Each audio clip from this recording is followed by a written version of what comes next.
You know, loss of control is what aviator doesn't want ever. And if we can't simply untangle the lines and clip in properly, then you're going to probably have a loss of control at some point due to that. And that's going to be a bad thing. Well, that was a talk that I didn't want to have. There's a man here signed up for the school. Fucking trying to talk serious here. And we just had a little heart-to-heart. And I videoed it, and I'm gonna share that with you here on this, but I wanted to tell you the situation so you don't get the wrong idea. Because for 14 days in a row, I've been teaching Mr. Juan how to clip in, how to clear the brakes, basic kiting maneuvers, and he has failed at every turn, and it seems that he is not making any forward progression after an initial grasp of a few moments. He knows what to do, he just can't do it. You got to be real with yourself. I had a talk with him this morning, like a real heart-to-heart talk about reality checks. Are you capable of this? He's having frustrations and fumbles, and I sat there and watched him and filmed him fumble through his clip-in procedure. But I wanted you to know that 14 days in a row we've been doing this twice a day. So I've probably shown him somewhere in the order of 30 times, 28, 30 times, proper clip-in procedure. And there's been 3 sets of students that have came, learned, and done flights and left while Mr. Juan has been here. I've trained several people to fly the last couple of weeks. And I don't want him to get hurt. I don't want him to get hurt. And I have real concerns about his safety in doing this. But he showed some real promise at first. I mean, he had his thing. I know certainly he's going to end up on wheels. But you got to ask yourself, am I able to... Do I have any neuroplasticity left? I don't know. Some, probably we all do some, but I don't know. Failing out of paramotor school is devastating emotionally, but you got to be real with yourself. Not everybody's going to learn it like in 2 days or take a flight on the first day or whatever. That's rare. That's the other end of the spectrum. This is about this end of the spectrum. About being too old, too physically handicapped, too slow on the draw. If you're slow on the draw, you're going to lose a gunfight. If you're slow on the draw, you're going to lose. You're going to lose. There's no way around it. You got to be a certain quickness to win. And that's the way it is. That's what this video is about. That's what this video is about. And I wanted to tell you what it was about before you watched it, because you'll be as frustrated as me watching him go through this. But I want you to see it for what it is. It's a nasty reality that we're all going to face someday. Maybe, but this is his story. Let's watch it together.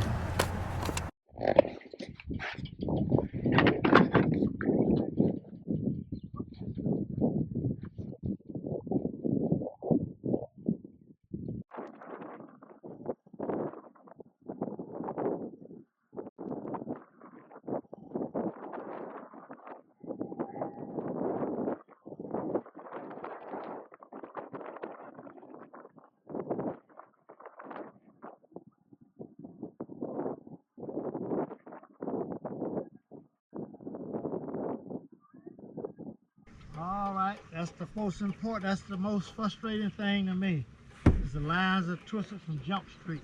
Well, I saw you twist them up. I would think that the last time somebody had it was down right, but then the 2 red lines, the two A's on the top. So you had your A's on the top. I've been watching. On the top, now twist them on the bottom, but at the same time the brake line is twisted around here. So that means it's going to be a bad afternoon right there. Something simple. One came out good, the other one is twisted up. So you took this off. I don't know why. I took it off because I was trying to see could. So what you want to see? What you want to see is this center A line here. You see that? You touched it a bunch of times, but then you got stuff on top of it. You gotta get all the stuff off of it. You hold it here. With your hand here. No, you were holding it here, and you were holding it here, and then you actually took this and passed it through there. You're the one who did the tangle. It was fine until you passed some stuff through it, and now it's fine. But it should take you about that long at this point. You know, this is 2 weeks in, one. I'll tell you what, And clipping in is an issue. And see, clearing the line. See, I did it that fast. Yep. And I know I've done it a lot, but No, You know, the fact is, most people learn this 1 or 2 tries, and it's learned. And that's what my concerns were with your whole regimen. And then you clip and clip, and then you clip in. That's how long it literally takes. You get the first lesson down, and then you go forward from there. But So my thing is me, you know, I've showed you every day for 14 days now how to do this, and you're still having difficulties with it. That makes me concerned. Like, what that means, I'm not kidding. I'm all that. next, yeah, then after the clip-in procedure, clearing the brakes correctly, something else you've struggled with the whole time. But in reality, if you can't clip in right, all the rest of it is for naught. You see where I'm coming from? That's the foundation, is proper acquisition, clip in. Like that, right? Yeah, yeah. When before they had locking gates, that protected the gate so that obstructions that you might pass into don't open the carabiners. They're protected from the outside, but now they have locking gates. It's not such a safety thing anymore. Look down to clear your brakes, to do your clip in, to acquire your A's. You look at your carabiners. Everybody wants to look down past them, but you gotta look at the carabiners. That's where everything is hooked to. That's why we don't want to be disoriented whenever we do our clip-in procedure. We want to clip in properly, efficiently. Can you imagine standing there with a motor on your back doing a clip-in procedure and being confused and taking it? It just weigh you down to a dull nub. You need to have all that done before you. Yeah. It should take just a few seconds, literally. But you can practice that. That's where you need to practice. Is the Clip it in. You know, taking it out of the bag, clearing the lines. You need to not even clip it in, but just clearing the lines out, following the wing down to the end of the connection, so that everything is. If you got stuff that's wrapped around, you have to get it out and get it all the A's on top, and then the B's, C's, D's, brakes. But all from the end to the wing. It's the whole span is important. If you try to pull the lines where you're just pulling on lines and looking, you're not sure what you're looking at. It all looks like spaghetti. That's right. And then it's like I was just looking at it now. One line was out of the way. I'm trying to figure out now how do you get that line back on. When you pulled them out, I was keen to look. Everything was fine. It wasn't tangled. And then you pulled some lines around. You were holding not at the end, but the A's. And when you pulled some lines around, you made that tangle. You just made a tangle for no reason. That concerns me. That makes me be concerned for your safety trying this stuff out. You make a simple mistake early on, and then when you fly, you might crash, you might get hurt, might get killed. That's the kind of stuff you have to consider. We want to be on point. And my fear is that it's just going to take you so long to soak it in at this rate, right? Well, because there's so many steps. There's like 50 steps until you get to the landing. And we're still on step 2 pretty much. Step 1. You lay your glider out a certain way every time, same way, and then clear the wing, the leading edge, orient the lines, A's up all the way to the ends. That's where you're at. That's where you're at, right there. Realize that's it right there. Then when it comes to flipping. No, that's getting all your lines oriented properly with the wing and you, and everything is in 3-dimensional space, how it needs to be. That's basic. Where I'm at now. But at the same time, if the lines get twisted, it just wants to get me a chair. The lines don't just get twisted. Or if they're twisted because I didn't do it right. You should clear them out from the wing to the connection point. Seconds. It doesn't take long. As I stand right now, that's kind of like frustrating. 2 things frustrating. It is. Learning frustrations are real. Yeah. Frustrated I'm all ready to go, and then the first thing you do, the lines are all entangled. And then after you get the lines unentangled, then you got it. Same thing. So well, that's for making the next error, the left hand. You've been throwing in there for every time. I was looking at it today. The older guys doing pretty good, holding this right here and walking with it. Yeah. And then at the same time they had it up. I say, well, a little bit more practice. And today I was practicing with this thing. Well, you're doing the same thing today that you were the first day. The same mistake. You've not gone past that at all. That's just an observation that I have. I look at and I'll see what's what, and you should see it too. Yeah. Okay. Well, all I can do is just take my wing and keep practicing on it. Yes. Keep Yes. practicing on it. Take it out. Clear the lines. That's it. That's where you're at. Take it out and clear the line. Don't even think about flying it till you can sort it out quickly and efficiently. You know, lay it down in the ground. Take all your lines. Make a tangle, untangle. And start at the center A line and follow it all the way down. And just don't let anything go over it. Push everything off the end, and you'll. That's the beginning of getting the lines untangled. That's the basis of everything we do, is getting that glider out and oriented properly. And without that, you have tangles, and that could cause control issues, which could cause, loss of control is what aviator doesn't want ever. And if we can't simply untangle the lines and clip in properly, then you're going to probably have a loss of control at some point due to that, and that's going to be a bad thing. Well, you should. Well, hopefully I would know that before I try to do anything. If I got the lines crossed up, there's no need to worry about going no further than that. Everything's got to be straight work down on the line. steps. When you're not making any mistakes on that step, then you go to the next step, the clip in. If you're clipping in properly every time, 100%, then you go to the next step, clearing the brakes. If you clear the brakes good every time, then you can manipulate the glider, bring it up, control it right, left. That's the next step. And then the turn forward, the turn back, forward control. These are the things we have to learn in the order we need to learn them in. And we should learn them in. I mean, you can pick up skills ahead of where you're actually practicing, but if you're not progressing into the first few basic steps, then pushing further is not wise. You don't push off a shaky foundation. That's going to cause issues.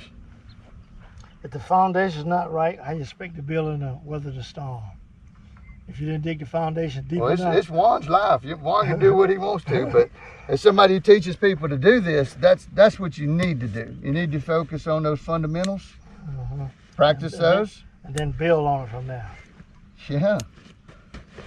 All righty. Well, I got my homework cut out for me. Is untangle the lines, flip them over, and clip in right. Follow the brake lines. Clear the brakes. Clear the brakes, and the pulleys on the top. And I think one from the inside, one from the outside. Then when you got it clipped in, then you disconnect the. Your brakes should be on top of the riser, starting at the carabiner, gates in, rear risers, no twist to the pulley.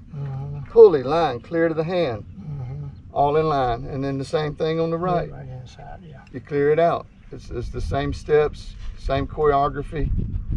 Again, you're missing it a lot still. Okay, well, I just have to try to do better. That's all I can say. Keep doing that. Keep doing that. When you got that, holler. Okay. In the meantime, just go ahead and do what you're doing.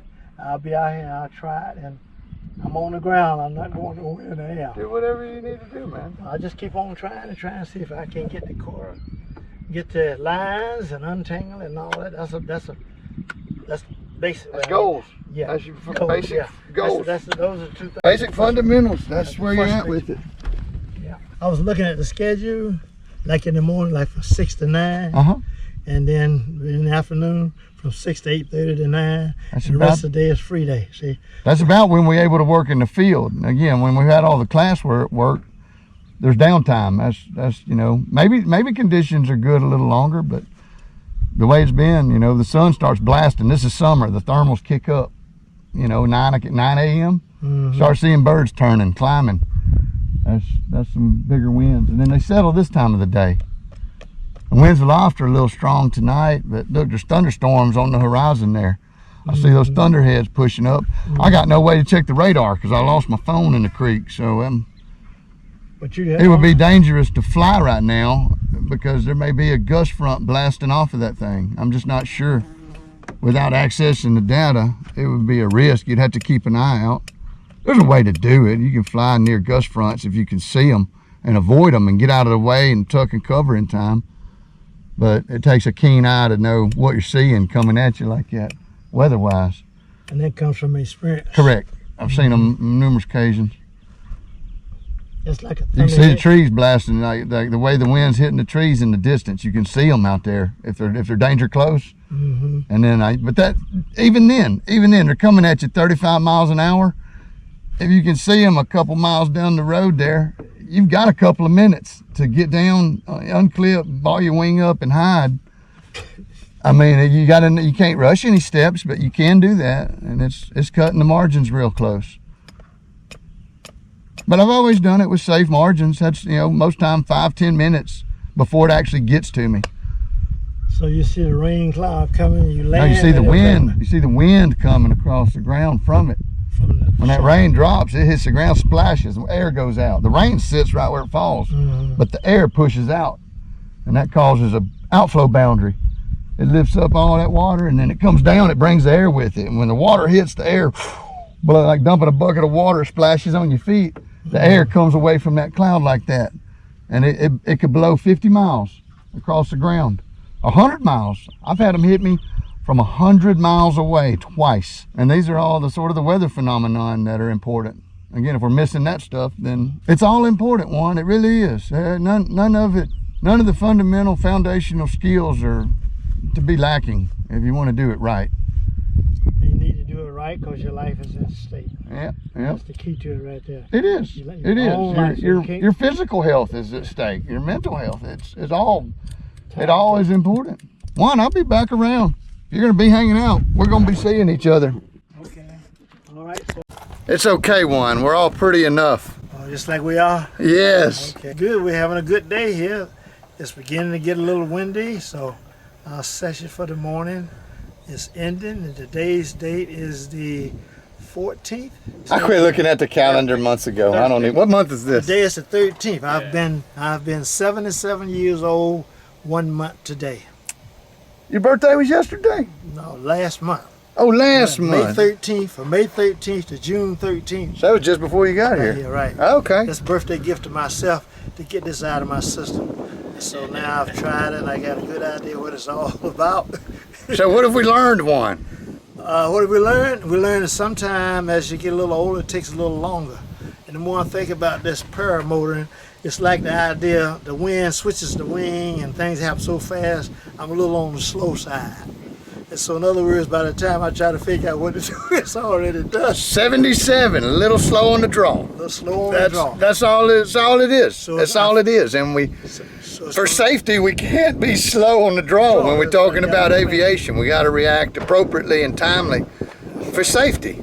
That's right. So I believe Juan has done some soul searching. And I believe that the only way I'm going to get past the part where I am now is to continue to practice and try to predict, look at which way the wind is blowing, anticipate what's going to happen before it happens. Try to get ahead of the power curve. That makes a difference, But so in other words, now you were talking about driving, people sometimes they get older, they lose their driver's license. That's right.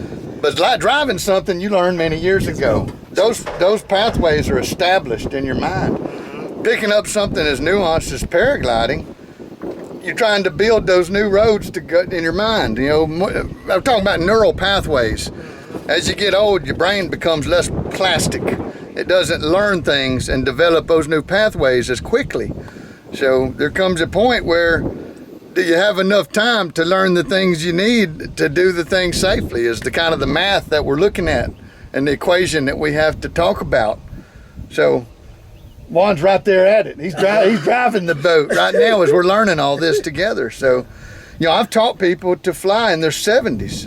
It's not an unheard of thing. There's been 3 or 4 people over the years that were mid 70s. Now you're later 70s, and that's kind of where I've seen, because the people who I have taught that were in their early mid 70s, as they got into their upper 70s, they ultimately hung it up. They were just like, I'm just too old to do this, is what they all tell me. So that's kind of what we're looking at with this. But you never know. We give anybody a shot, right? We want to see. Certainly, you've learned some things, and you're doing some things a little better than you were when you got here. Yeah, right. But you're also making the same mistakes you were the day that you got here. That's right. So that's the math we got to consider for the whole scheme of things. But I thought it was important to talk to the audience and let them know consider yourself if you're thinking about it. Is it too late? Are you waiting too late? Are you waiting too long? You got to ask yourself these questions. It's for everybody, anybody. You know, young kids pick it up quick. The older you get, the less time, the more time it takes, the more effort it takes, and the slower things tend to be. But there's a trade-off. There's always a trade-off. Certainly, you got to make the call yourself. This is a call that nobody can make but you. So you've got to do that. I thought we could learn something, so I pulled the camera out to do it. Hope y'all got something out of this video. We'll talk to y'all real soon next one. All right, bye-bye, everybody. Juan might be back. He might show up 6 months from now and be like, I got it. Okay. Let's go. And I'm ready for that too. So. Okay, yeah, I'll be back passing through again. Been a pleasure, Juan. Right, Been a pleasure. Okay. Y'all, see you real soon next one. Much love. Kyle out.